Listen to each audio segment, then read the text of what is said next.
every animation studio that made fans say, instant watch, no questions asked, there's one that makes them groan, not them again. Starting with the studio that's become the internet's favorite punching bag, Illumination Entertainment.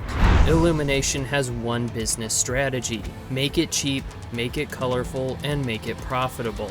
With Despicable Me and the Minions franchise generating over $4.6 billion worldwide, they've proven their formula works financially. But here's the problem. Illumination's animation budgets average around $75 million, literally half of what Pixar or Disney spend. The difference is visible. Character designs are simple. Hey, Flash, 100-yard dash. We need to get across town. No. Animation is limited, and stories take zero creative risks. The Super Mario Bros. Movie made $1.3 billion, cementing Illumination's financial success. But the debate still rages. Was it actually good or just profitable? Critics argue it was a perfectly engineered nostalgia delivery system with zero artistic ambition. It's just you're so small. Hey! Wait. Let's go back. Where did you come from? Me? Fans don't hold back. Illumination is proof that you can sell anything if it's colorful enough and makes weird noises. And they make the McDonald's of animation: cheap, fast, and you regret it afterwards. What frustrates people most is the wasted potential. They have the money and resources to create something special, but they consistently choose the bare minimum because it's more profitable. However, while Illumination represents corporate efficiency over art, Pixar Animation Studios built its empire on the opposite philosophy, using cutting-edge technology to emotionally devastate audiences worldwide. Toy Story in 1995 wasn't just the first fully computer-animated feature, it was a declaration that animation had evolved. But what separated Pixar was their story-first, technology-second philosophy that became legendary. Finding Nemo, Up, Inside Out, Coco, Soul, Pixar consistently proved they understood something fundamental. An alien! Where? You're mocking me, aren't you? The best kids' movies are just great movies that happen to be appropriate for children. The opening sequence of Up destroyed grown adults worldwide. No dialogue, just Carl and Ellie's entire life together, ending with her death. People walked into a fun animated movie and walked out emotionally shattered. That's the Pixar effect. Fans trust Pixar blindly. I will cry during every Pixar movie, and I've accepted this as fact. And Pixar makes films that unlock emotions I didn't know I had. But even Pixar isn't immune to criticism anymore. Their recent Disney Plus releases like Soul and Turning Red being denied theatrical runs frustrated fans who felt these films deserved the big screen experience. Still, Pixar's occasional stumbles are nothing compared to the absolute chaos that is Sony Pictures Animation, a studio that somehow produced both the Emoji Movie and Spider-Man Into the Spider-Verse. Let's address the elephant in the room. Okay. The Emoji Movie exists. Sony looked at the emoji on your phone and said, let's make a feature film about this. With complete sincerity. It cost $50 million and earned $217 million worldwide. The movie was so creatively bankrupt, it became a cultural meme for corporate desperation. Critics called it a feature-length advertisement for smartphone apps disguised as a children's movie. But then, somehow, the exact same studio greenlit Spider-Verse, a visually revolutionary film that invented new animation techniques, blending 2D and 3D in ways nobody had seen before. It won the Oscar and changed animation forever. Miles! Wait, he's right there! He's right here! Turn around! I don't see anything, boss. Fans are genuinely confused. Sony Animation is like two completely different studios under the same roof. And the Emoji Movie and Spider-Verse existing in the same universe breaks my brain. Sony followed Spider-Verse with Mitchell's vs. the Machines, another critical darling. Then they released Hotel Transylvania sequels that felt aggressively mediocre. Sony is the most inconsistent studio in animation, and it's baffling. But if you want consistency, specifically consistently disappointing despite having massive potential, that's DreamWorks Animation. And before the comments explode, hear me out, because this is complicated. DreamWorks has created genuine masterpieces. How to Train Your Dragon is beautiful. Kung Fu Panda is incredible. The Prince of Egypt is arguably one of the greatest animated films ever made. Nobody can dispute this. Ramesses! Let my people go! But for every masterpiece, DreamWorks releases 3 forgettable movies that feel algorithmically generated. Shark Tale, Boss Baby, Trolls. These films exist solely to sell merchandise and fill streaming libraries. The problem is identity. DreamWorks can't decide if they want to be Pixar or the edgy alternative to Pixar, so they split the difference and become neither, relying on celebrity voice casting and pop culture references that age horribly. The criticism is consistent. DreamWorks has incredible talent, but wasted on safe, corporate-approved mediocrity. And they make movies that are good enough, but never great enough. Even their biggest franchise, Shrek, has become a victim of over-exploitation. The first film was a clever subversion of Disney fairy tales. By Shrek the Third, it was just celebrity cameos and bathroom humor. I've been abracadabraed into a fancy feasting second-rate sidekick! Donkey? I feel all exposed and this! While DreamWorks struggles with corporate identity, Netflix Animation has become the studio that cancels your favorite show before giving it a proper ending. Netflix entered animation with massive ambitions. Global reach, diverse content, unlimited budgets. They produced genuine hits like Arcane, The Mitchells vs. the Machines, and Claws. The potential was incredible, but then the cancellations started. Inside Job canceled after 1 season despite fan love. Bone canceled before it even aired despite years of development. Dozens of promising shows axed for performance metrics. What happened? Not a word. You just sit there, be all magical and awesome. The pattern is brutal. Netflix greenlights shows, builds fan bases, then cancels them seemingly at random based on algorithms, rather than creative potential or audience passion. Fans are furious. Netflix Animation is where good shows go to die.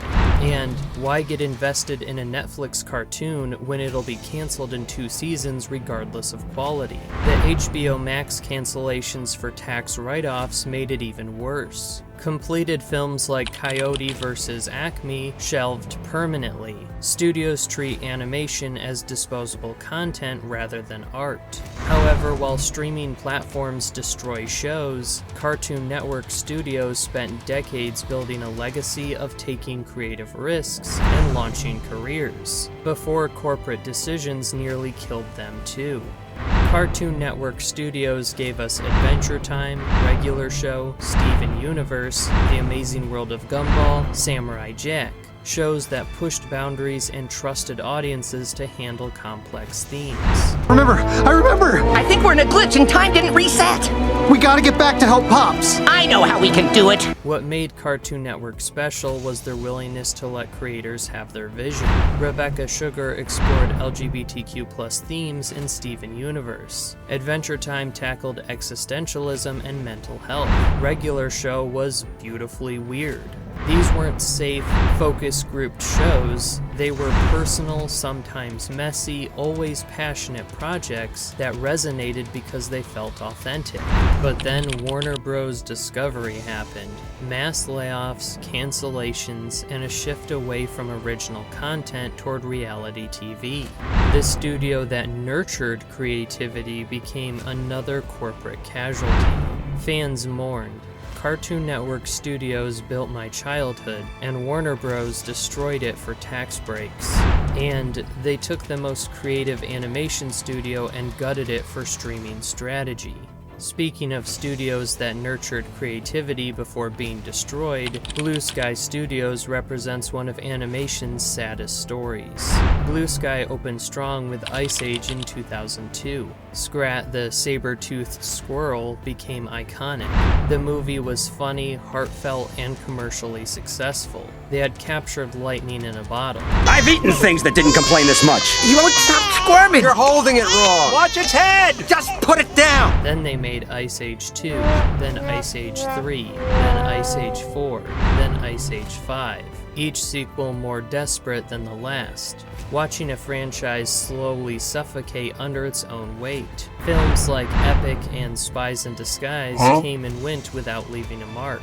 Blue Sky seemed trapped, unable to evolve beyond their one successful franchise. The creative stagnation was painful to watch.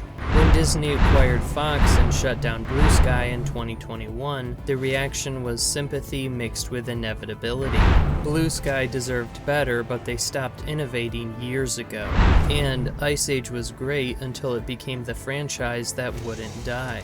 Blue Sky's closure proved that in animation, nostalgia and franchise recognition aren't enough. You need to keep pushing forward or you get left behind.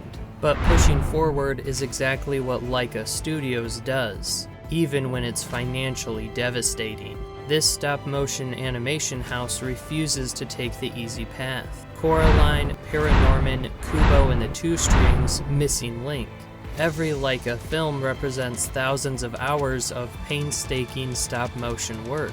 They use 3D printed faces with millions of possible expressions, creating impossibly detailed animation frame by frame.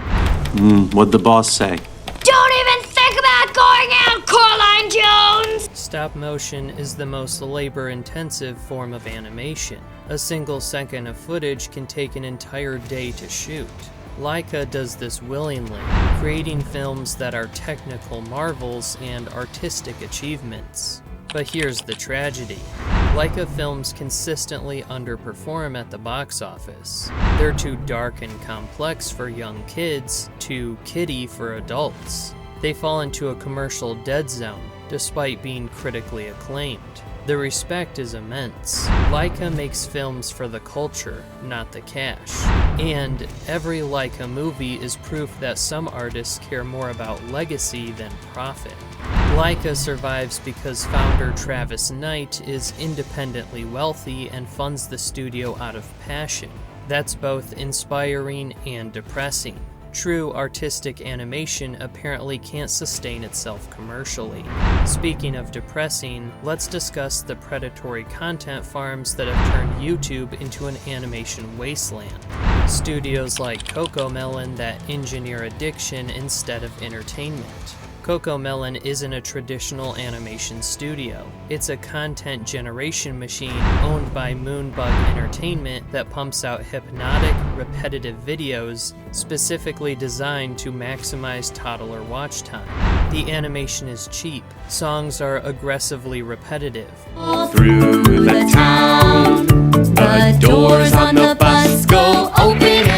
Content is engineered to not educate or entertain, but to create Pavlovian responses that keep children watching for hours. Parents call it baby crack for a reason. Toddlers become genuinely addicted, throwing tantrums when CoComelon is turned off. Child psychologists have raised concerns about rapid scene cuts and constant stimulation affecting brain development. The backlash is growing. CoComelon turned my kid into a zombie. And these aren't cartoons, they're digital pacifiers designed by algorithms instead of humans. What makes it worse is the scale. CoComelon generates billions of views monthly, printing money while potentially harming child development, and countless copycat channels have spawned, creating an entire ecosystem of low-effort content farming. While content farms represent animation's dystopian future, Cartoon Saloon reminds us that hand-drawn animation can still be breathtakingly beautiful when artists are allowed to create freely. This small Irish studio proved you don't need Pixar Pixar's budget to create visual poetry. The Secret of Kells, Song of the Sea, and Wolfwalkers look like illuminated manuscripts brought to life, with art styles inspired by Celtic history and folklore. Cartoon saloon films feel handcrafted in the best way. Every frame is a painting. Character designs are stylized and expressive. Stories are rooted in Irish culture with universal emotional resonance. What do you think you're doing? Reform your ranks! Get back to your positions! The critical acclaim is unanimous. Cartoon Saloon makes films that feel like cultural artifacts, not products. And in a world drowning in CGI, they prove hand-drawn animation will never die. Their commitment to artistry over commercialism has earned multiple Oscar nominations. They likely won't make Illumination money, but they've created something more valuable, a legacy of artistic integrity. Speaking of artistic integrity, Nickelodeon Animation Studios had it in abundance during their golden era, before corporate mismanagement turned them into a shadow of their former glory. 90s and early 2000s Nickelodeon was untouchable. Rugrats, Hey Arnold, Avatar: The Last Airbender, SpongeBob SquarePants, Invader Zim. They took creative risks and let artists have vision. Avatar: The Last Airbender is still considered one of the greatest Western animated series ever made. The storytelling, character development, and world building rivaled anything in animation. But modern Nickelodeon has become a SpongeBob factory. They milk their one remaining successful franchise while neglecting everything else.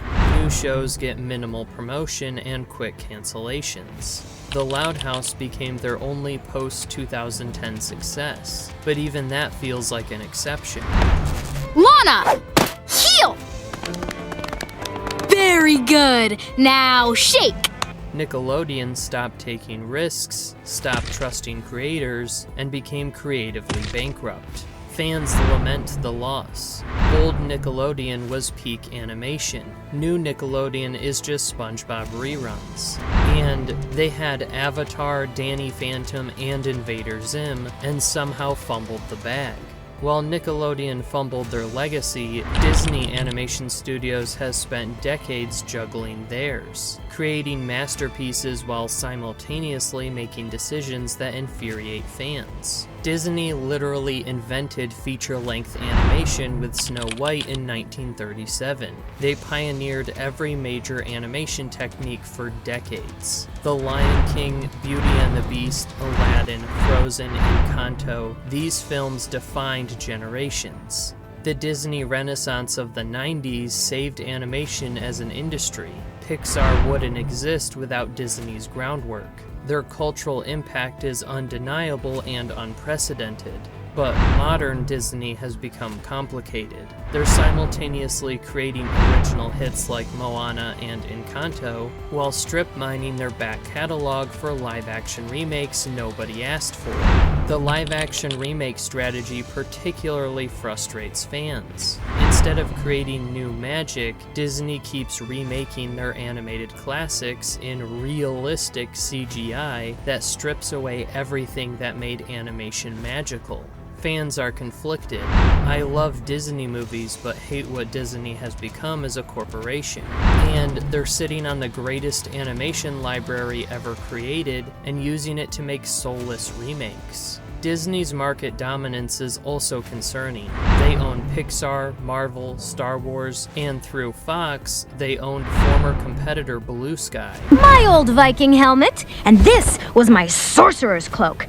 Dragon feet! Nom, nom, nom, nom, nom, nom, nom. Their monopolistic control raises serious questions. The Disney paradox is real. They're responsible for animation's greatest achievements while representing everything wrong with corporate entertainment consolidation. But while Disney struggles with their corporate identity, Warner Bros. Animation has maintained surprising consistency across decades of changing trends. From the golden age of Looney Tunes to Batman the Animated Series to modern DC animated films, Warner Bros. Animation has a track track record of quality that's often overlooked. Batman the Animated Series redefined superhero animation. It was dark, sophisticated, and treated audiences with respect. It launched the entire DC animated universe and influenced animation for decades. You doing here? Pre-dawn, the dockyards. Where else would a person in a mask be? Their DC animated movies, Justice League, The Flashpoint Paradox, Under the Red Hood, The Dark Knight Returns, consistently deliver quality superhero storytelling that often surpasses live-action attempts. Fans appreciate Warner Bros.' commitment. Warner Bros. Animation understands that animation can tell mature stories, and their DC animated movies are better than most live-action superhero films. But even Warner Bros. Isn't immune to corporate pressure, as recent HBO Max cancellations and restructuring have shown. No studio is safe from executive decision-making. And finally, we need to address Adult Swim. Not a traditional studio, but a creative force that revolutionized adult animation by embracing absolute chaos. Couldn't you have gotten something nicer? We ain't taking it to a car show. We're cooking hair relaxer. Will this work? Yeah, it'll work. All right, let's get to it. Whoa, whoa, whoa, whoa, whoa, whoa, whoa, hold. Adult Swim gave us Rick and Morty, Aqua Teen Hunger Force, The Boondocks, and countless experimental shows that would never survive on traditional networks. They proved adult animation didn't have to be Family Guy clones. Their low-budget, high-creativity model allowed animators to take massive risks. Some shows became cult classics, others disappeared after 3 episodes, but the creative freedom was unprecedented. Crispy for wiggling. Probably not even hungry. You just don't like lines because they aren't about you. Another weirdly aggressive way to describe a friend. Fans celebrate the chaos. Adult Swim is where animation goes to be truly free, and they don't care if you like it, that's exactly why it works. But that freedom has led to controversies, with some shows pushing boundaries into genuinely offensive territory. The debate about whether Adult Swim empowers creativity or enables problematic content continues. So what separates beloved studios from hated ones? It comes down to one thing. Do they treat animation as art or as content? Pixar, Laika, Cartoon Saloon, Old Cartoon Network, and Warner Bros. Animation succeed because they respect the medium. They take risks, push boundaries, and create works that couldn't exist in any other format. The hated studios, Illumination, Cocomelon, Content Farms, treat animation as a product. They find the cheapest, fastest way to generate content and maximize profits. Art is secondary to algorithms and quarterly earnings. The middle tier, DreamWorks, Sony, Netflix, Disney, shows what happens when talent clashes with corporate interests. They have resources to create masterpieces, but corporate decision-making often produces mediocrity instead. Which studio makes you instantly excited for new content? And which one makes you groan before even seeing the trailer? Drop your takes in the comments and subscribe, because the animation industry needs to hear that fans care about quality and the people creating it.